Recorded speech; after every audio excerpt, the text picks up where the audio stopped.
आपको लगता है कि देश का हिंदू अभी भी सोया हुआ है? बिल्कुल सोया है, बिल्कुल सोया है। हिंदू तो सोया ही रहता है। भारत में केवल हम लोग बहुसंख्यक हैं, सभी जगह अल्पसंख्यक हैं, और अल्पसंख्यक जहाँ जहाँ हैं वहाँ की दुर्दशा आप देख रहे हैं। हमारे सनातन धर्म में लोग एक नहीं हैं, वर्ण पे बटे हुए हैं और जाति जाति में बटे हुए हैं। कि अगर मरना सीखना है तो श्रीमद् भागवत जी को पढ़ा जाए, और जीवन जीना सीखना है तो उसके लिए रामचरितमानस सीखा जाए, पढ़ा जाए। कानूनी तौर पे भारत तो धर्मनिरपेक्ष देश है, कहीं कहीं लोग कहते हैं कि पंथ निरपेक्ष है, लेकिन हमेशा से भारत को हिंदू राष्ट्र बनाने की मांग उठती रही है। और यह मांग तब ज्यादा उठने लगी है जब से कह सकते हैं कि केंद्र में मोदी की सरकार है, और जब से धीरेन्द्र कृष्ण शास्त्री हिंदू एकता की बात करते हैं, हिंदू राष्ट्र की बात करते हैं, तब से यह चर्चा कह सकते हैं कि देश के सुर्खियों में बना हुआ है। और यह चर्चा और तेजी से तब होने लगा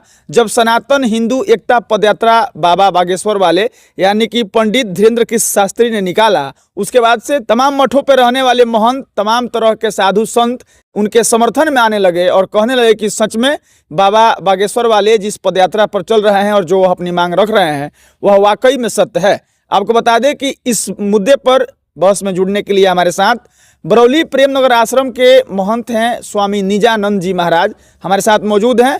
बागेश्वर वाले बाबा का पक्ष रखेंगे और हम भी कुछ सवालों के साथ यहाँ मौजूद हैं। तमाम बातचीत किया जाएगा और बातचीत के सिलसिला को शुरू किया जाए उससे पहले बहुत बहुत स्वागत है। जय जय सिया राम, ओम नमो नारायण।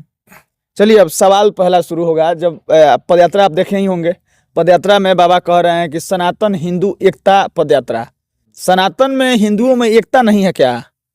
जी बिल्कुल, हमारे सनातन धर्म में लोग एक नहीं हैं, वर्ण पे बटे हुए हैं और जाति जाति में बटे हुए हैं। और क्या कहें, मतलब सनातन बिल्कुल बिखरा हुआ है, और इसके चलते हमारा सनातन टूटते टूटते बस सिमट के रह गया है। इसलिए एकता जरूरी है। बिल्कुल जरूरी है। उसके बाद से वह अपनी पदयात्रा में यह भी कह रहे हैं कि सोए हुए हिंदुओं को हम जगाने के लिए आए हैं। तो आपको लगता है कि देश का हिंदू अभी भी सोया हुआ है? बिल्कुल सोया है, बिल्कुल सोया है। हिंदू तो सोया ही रहता है। सनातन धर्म के स्वावलंबी लोग सोए हुए हैं, और हम पूरे विश्व में सनातन ही था, सबसे पुरातन है वही सनातन है।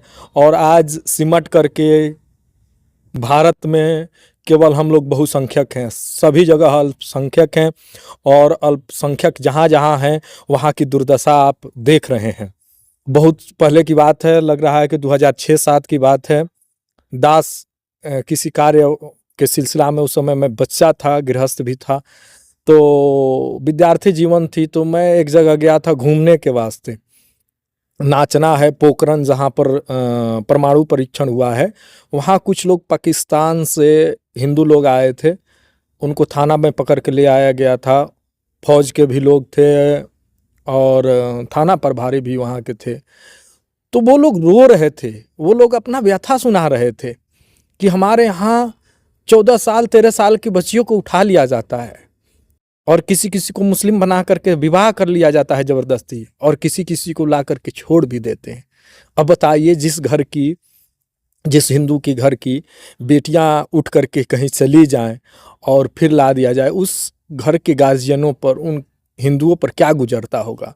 तो जहाँ जहाँ हम लोग अल्पसंख्यक हैं, अभी बांग्लादेश को आप देख ही रहे हैं, उसको देखिए, और हम लोग सोए हुए हैं। आज जब धर्म के नाम पर बंटवारा हुआ था हिंदुस्तान और पाकिस्तान, तो होना चाहिए था, रह गए, और बढ़ रही है। आप और उनके नेताओं को सुनिए ना क्या कह रहे हैं, और हम क्या कहें। इसमें अगला सवाल होगा कि वह अपने पदयात्रा में और कई मंचों से यह कह रहे हैं कि रामचरितमानस को, जो हिंदुओं का एक महत्वपूर्ण ग्रंथ है, उसको राष्ट्रीय ग्रंथ बनाया जाए। बिल्कुल सही कह रहे हैं। रामचरितमानस को राष्ट्रीय ग्रंथ बनाना चाहिए, गौ माता को राष्ट्रीय पशु बनाना चाहिए। कारण ये है कि रामचरितमानस नाना पुराण निगमागम, सभी पुराणों का जो है निचोड़ है।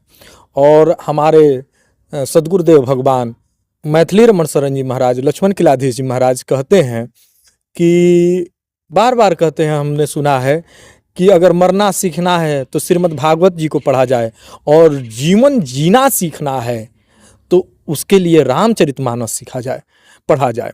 रामचरितमानस जी क्या हैं? उसमें आप देखेंगे रामचरितमानस जी में भाई का प्रेम देखना है तो भरत जी के जीवन चरित्र को देखें। आज्ञा पालन का बात देखना है, माता पिता के आज्ञा पालन का, तो श्री रामचंद्र जी को देखना है। गुरु प्रेम देखना है। सभी वर्ण से उठ करके गिद्ध को गले लगाते हैं, उनका अंतिम संस्कार करते हैं। केवट को कितना प्रेम देते हैं, निषाद राजगुह को कितना प्रेम देते हैं, सबरू मैया का जूठा बहर खाते हैं। तो ये रामचरितमानस जी बिल्कुल भारत के हृदय हैं, और इनको तो राष्ट्रीय ग्रंथ होना ही चाहिए। अब इन तमाम चीज़ों पर मैंने पहले ही आपसे बात इसलिए कर लिया कि अब ही बताइए आप कि क्या उनके पदयात्रा करने से भारत हिंदू राष्ट्र घोषित हो जाएगा? क्या उनके पदयात्रा करने से रामचरितमानस को सरकार राष्ट्रीय ग्रंथ घोषित कर देगी? और क्या उनके पदयात्रा करने से जो हिंदू एकता की बात की जा रही है, जिस सोए हुए हिंदुओं की जगाने की बात की जा रही है, क्या ये सब कुछ इससे सफल हो पाएगा? बिल्कुल होना चाहिए, बिल्कुल होना चाहिए। पूरे सनातन धर्म के जितने भी साधु संत महामंडलेश्वर मठाधीश लोग हैं, सबको जागरूक होना चाहिए, और अपने अगल बगल के सारे सनातन धर्म स्वावलंबियों को एकजुट करना चाहिए, और एकजुट करके एक आंदोलन के तरह इसको लाना चाहिए कि श्री रामचरितमानस जी को राष्ट्रीय ग्रंथ बनाया जाए, और गौ माता को राष्ट्रीय पशु बनाया जाए।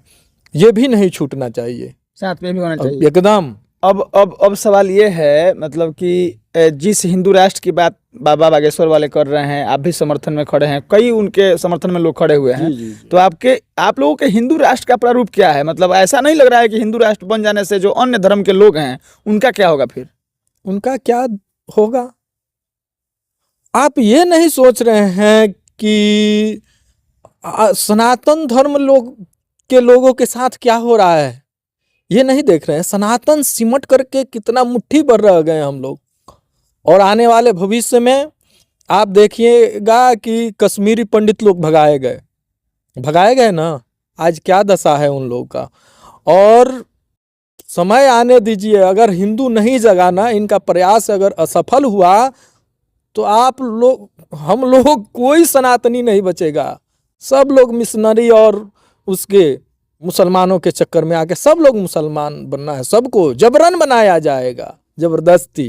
वो दिन दूर नहीं है, बिल्कुल। अगर नहीं जग रहा है तो क्या होगा उन लोग के साथ? तो कभी, अब देखिए, उस समय धर्म के नाम पर बंटवारा हुआ और उनको दामाद बना करके रख लिया जाए। मैं अब शब्द कर रहा हूँ, बुरा लगेगा बहुत दर्शकों को।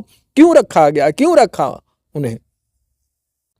जब वहां पर काट काट के ट्रेन से चली आए लाशें, इतिहास को देखिए, वो दौर को देखिए कि क्या गुजरा हिंदुओं पर, कितना संकट था। लोग समझ नहीं रहे हैं, आज भी अपने में लड़ रहे हैं। इसलिए हिंदू एकता बिल्कुल जरूरी है, हिंदू राष्ट्र बनना बिल्कुल जरूरी है।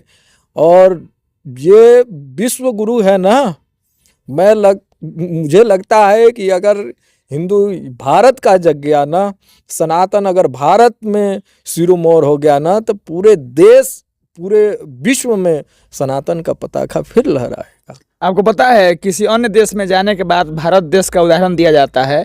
उदाहरण में ये कहा जाता है कि सबसे सुंदर लोकतंत्र भारत में है, और भारत एक ऐसा देश है जहाँ सभी धर्मों के लोग आपसी माने मिलजुल करके आपसी प्रेम के साथ रहते हैं। वैसे में आप एक महात्मा होने के बाद जिस तरह से कह रहे हैं कि मतलब धर्म के नाम पर बंटवारा हुआ या फिर भारत को हिंदू राष्ट्र बना दिया जाए, तो ऐसे में लग रहा है कि हिंदू राष्ट्र अगर भारत बन जाएगा तो जो अन्य धर्म के लोग हैं, जैसे कि सिख हो, ईसाई हो, इस्लाम के लोग हो, पारसी हो, इन लोगों को यहाँ से हटा दिया जाएगा, भगा दिया जाएगा। क्यों भगाया नहीं जाएगा? देखिए, सिख अलग है नहीं धर्म। सिख को तो लोग जानबूझ के हिंदू मुस्लिम सिख ईसाई आपस में है बस। सिख गुरु नानक देव जी, गुरु गोविंद सिंह जी, ये लोग सिख धर्म इसलिए बनाए हिंदुओं की रक्षा के लिए। ये रक्षा वाहिनी है सनातन की, वो अलग नहीं है हमसे। बहुत सिख हमारा ही है, सब हमारा है। ये सब सनातन से निकले हुए हैं। यहाँ तक कि मुस्लिम और ईसाई भी निकले हुए हैं, ये सब कन्वर्ट। इनका कोई इतिहास है, कब का इतिहास है इनको पढ़िए। और सनातन कब का है? त्रेता युग से पहले भी सनातन था। सनातन जो सबसे पुरातन है वही सनातन है और वही सत्य है। सब लोग भटके हुए हैं और मैं चाहता हूं कि पूरे विश्व में जैसे सनातन था फिर हो जाए। तो पहले भारत को पहला कदम उठाना पड़ेगा, हिंदू राष्ट्र घोषित करना पड़ेगा। और हिंदू जो है ना, उसके अंदर बड़ा हृदय होता है, वो उन लोगों को रखेगा। लेकिन जो ये लोग फड़फड़ाते हैं, आतंकवाद फैलाते हैं, इस पर अंकुश आएगा।